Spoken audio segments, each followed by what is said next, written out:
Bonjour à tous, donc je vais vous présenter donc le Samsung Wave 3, donc le nouveau modèle Bada 2.0, donc qui vient juste de venir sur le marché et qui donc succède au Samsung Wave 1 et 2 sortis il y a maintenant 18 mois. Donc nous allons faire un petit tour du mobile pour commencer avant de rentrer plus en détail donc sur les nouveautés apportées par Bada 2.0. Alors en termes d'esthétisme, comme vous le voyez, Samsung a placé la barre plutôt haut puisqu'on a un modèle raffiné, plutôt mince, 9,9 mm d'épaisseur, donc ça le situe dans les modèles vraiment les plus sveltes du marché. Et on retrouve également la coque en aluminium brossé qui avait fait la force, si vous vous en rappelez bien, du Samsung Wave premier du nom et du deuxième. Donc on va procéder à un petit démontage du mobile et là vous allez vous apercevoir qu'il y a une nouveauté de poids, c'est-à-dire au niveau de la coque, puisque celle-ci coulisse désormais. Donc c'est une innovation que Samsung a souhaité introduire avec ce nouveau modèle. Donc la coque donc, qui coulisse et le téléphone ne fait plus qu'un désormais. Donc lors des chutes, la batterie ne pourra plus s'enlever comme on pouvait le voir auparavant, donc ce qui est plutôt un bon point. Donc la batterie, on se retrouve avec un modèle de 1500 mAh avec un slot pour carte mémoire micro SD. Donc voilà du grand classique à ce niveau-là, mais moi personnellement on trouve ce système assez ingénieux de la part de Samsung. De côté de l'écran, on se retrouve avec un modèle Super AMOLED de 4 pouces. Donc on salue l'effort de Samsung donc, qui ne cesse d'accroître la diagonale de ses écrans. 3,3 pouces pour le Wave 1, 3,7 pour le Wave 2 et maintenant donc 4 pouces. Donc c'est une taille confortable. Alors procédons maintenant à la mise sous tension du téléphone. Et vous allez vous apercevoir que la qualité de l'écran, avec les contrastes saisissants du Super AMOLED qui sont toujours présents.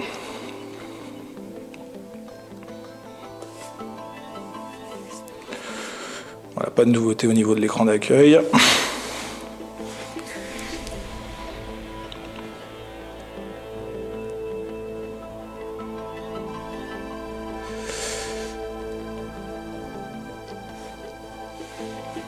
Voilà, donc vous voyez un démarrage assez rapide qui est dû au processeur de 1,4 GHz intégré dans le Wave 3, donc ce qui fait qu'on ne rencontre pas de problème de fluidité. Vous allez pouvoir le voir par vous-même par la suite. Donc nous voici désormais donc au sein de l'interface Bada 2.0 et c'est là que se situent les principales nouveautés en fait de cette nouvelle version, avec donc l'interface Live Panel que le constructeur coréen donc intègre avec cette nouvelle version.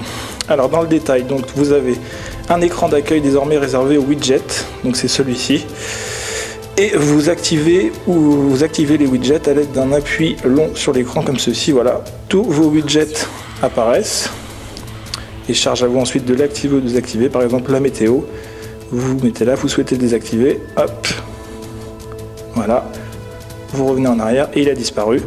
Pour le réactiver, vous réappuyez sur l'écran et il suffit donc comme ceci de le réactiver et il réapparaît donc sur la page. Donc là c'est la page réservée aux widgets. Comme vous le voyez, l'un des les widgets vous les connaissez, mais l'un des nouveaux widgets c'est les contacts favoris, donc situés là en bas de l'écran, donc qui vous permettent d'ajouter, comme son nom l'indique, vos interlocuteurs favoris afin de pouvoir les atteindre plus facilement. Inutile donc de passer par le répertoire désormais. Ensuite on a l'interface classique avec les raccourcis vers les applications. Donc il est bien entendu possible de rajouter des pages avec cette manipulation, voilà, et donc là vous ajoutez le nombre de pages que vous souhaitez et vous enlevez également celles qui sont en trop comme ceci. Voilà, donc là on est par défaut, donc ces 5 pages qui sont activées. Et la grande nouveauté donc de cette interface est qu'on peut désormais créer des dossiers pour regrouper les icônes.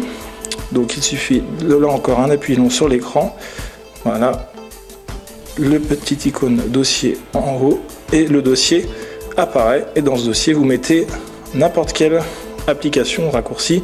Donc bien évidemment l'intérêt c'est de les classer par thème. Hop, et vous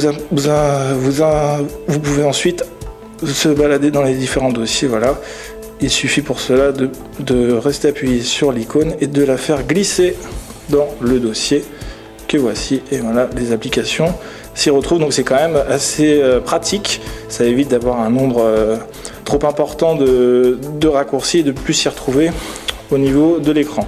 Donc ça c'est pour l'interface Live Panel, c'est vraiment la grosse nouveauté de Samsung Bada 2.0. L'autre nouveauté c'est l'intégration de Chaton, donc un service de messagerie instantanée, donc comme vous allez le voir, donc qui espère venir concurrencer par exemple iMessage qu'on retrouve sur iPhone. Donc l'interface assez classique, vous ajoutez vos contacts en saisissant leur numéro de téléphone. Donc il faut bien évidemment qu'ils aient un compte Chaton, mais on précise que le service est accessible sur Android et sur iOS également, donc normalement n'importe quel utilisateur peut utiliser ce service. Il y a des discussions en groupe également qui sont possibles, et vous pouvez également échanger des fichiers avec vos contacts, donc ce qui en fait vraiment un outil de messagerie instantanée à part entière. L'autre nouveauté se situe au niveau du Samsung Apps, donc la plateforme donc de téléchargement que les utilisateurs Bada donc connaissent dès à présent. Alors là il y a une petite mise à jour, voilà, qui est requise. Donc on va attendre sagement qu'elle s'effectue.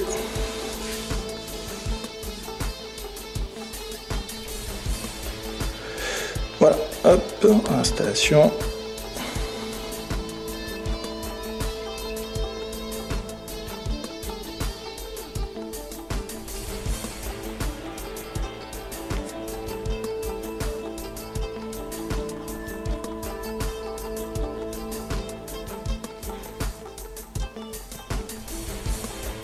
Voilà, la mise à jour est effectuée, donc on relance le Samsung Apps et donc vous allez le voir. Alors il faudrait accepter les conditions générales d'utilisation.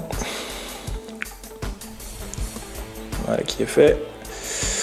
Donc on accède à l'outil Smart que vous voyez ici en haut à droite de l'écran. Et en fait c'est un outil qui regroupe les applications qui sont susceptibles de vous intéresser. Donc c'est par centre d'intérêt. Alors vous allez me dire comment le système arrive à vous proposer une liste qui correspond à vos centres d'intérêt. Tout simplement en se basant sur le sexe de l'utilisateur et sur vos programmes précédemment chargés. Par exemple, si vous avez téléchargé ces derniers jours un grand nombre d'applications destinées à la navigation GPS, et bien il va vous proposer toutes les applications GPS présentes sur la plateforme. Donc c'est assez pratique et ça permet de gagner du temps et de découvrir des applications qu'on n'aurait pas forcément découvert par la recherche classique.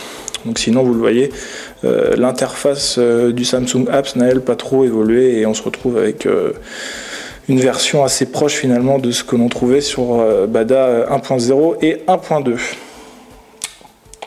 Alors un petit mot sur la musique, puisqu'évidemment le Samsung Wave 3 à l'image de ses deux aînés, c'est un téléphone multimédia, donc on retrouve un lecteur multimédia et un lecteur MP3 en l'occurrence complet, avec donc voilà, les listes de lecture qui peuvent être créées, ou voilà, les plus écoutées récemment, ajoutées récemment, ce qui permet d'accéder donc à vos chansons que vous écoutez le plus, qui peut être pratique. Alors on va lancer une lecture pour vous montrer les égaliseurs sonores, donc une nouvelle fois intégrés, complets, qui permettent donc d'adapter le son comme vous le souhaitez. Voilà, vous avez un grand nombre de modes disponibles, également des effets. Donc on retrouve le volet situé donc en haut de l'écran qui est déroulé, donc qui donne accès aux connexions Wi-Fi, Bluetooth, vibreur, également la rotation auto, donc ça c'est pour l'accéléromètre, et vous avez donc la chanson qui est en cours de lecture et qui apparaît, et ça permet d'y accéder et de faire la plage précédente ou de faire pause sans avoir à rentrer dans le lecteur MP3. Également les notifications, donc lorsque vous avez un SMS non lu ou un appel manqué, tout s'affiche ici. Donc là vous voyez que c'est toujours la barre que l'on connaissait sur les modèles précédents et qui a été un petit peu revue. Au niveau des réseaux sociaux, On a toujours le fameux Social Hub qui avait été introduit avec le Samsung Wave 1. Donc cet outil, cette messagerie unifiée en quelque sorte, qui regroupe donc vos flux, vos actualités de vos différents comptes. Alors c'est Facebook, Twitter, mais également, donc voilà la liste, je ne l'ai plus, mais elle est là, voilà, Twitter, Exchange, Windows Live, Google, Yahoo, enfin vous avez l'embarras du choix. Donc vous rentrez votre compte Facebook, Twitter, et donc l'ensemble des actualités s'affichent ici. Vous n'avez pas forcément besoin de passer par l'application. Au niveau de Facebook, justement, il y a un petit mot là-dessus parce que plusieurs rumeurs faisaient état d'une sortie pour cette version 2.0, Beta 2.0, avant même la sortie du logiciel, et il se trouve que l'application Facebook n'est pas encore disponible, et je vais vous le prouver tout de suite. Donc pour l'instant, il faut se contenter uniquement, il faut passer par le Social Hub, et donc l'application officielle qui est prévue par Samsung, qui va sortir et qui intégrera notamment la fonction de chat, n'est pas encore disponible, mais normalement elle apparaît pourtant voilà. Elle est répertoriée au sein du Samsung Apps, mais son téléchargement, allez savoir pourquoi, n'est pas encore possible. Voilà, avec son message d'erreur. Donc l'application ne peut pas encore être téléchargée. On espère que ça va être rapidement, parce que les fans des réseaux sociaux ne manqueront pas de se plaindre, et ils auront bien raison. Un petit tour par le clavier. Alors on retrouve donc un modèle AZERTY classique avec donc voilà, vous pouvez le régler avec le texte intuitif évidemment, la saisie en continu, l'utilisation automatique des majuscules, le point automatique. Donc ça c'est des options assez classiques. Que dire de plus? Peut-être l'appareil photo. Alors on se retrouve avec un modèle de 5 mégapixels, donc à ce niveau-là ça n'a pas évolué par rapport au modèle précédent, puisque le Wave premier du nom et le Wave 2 est également équipé d'un capteur similaire. Donc voilà, une petite photo de test pour vous montrer rapidement ce que ça donne. Voilà.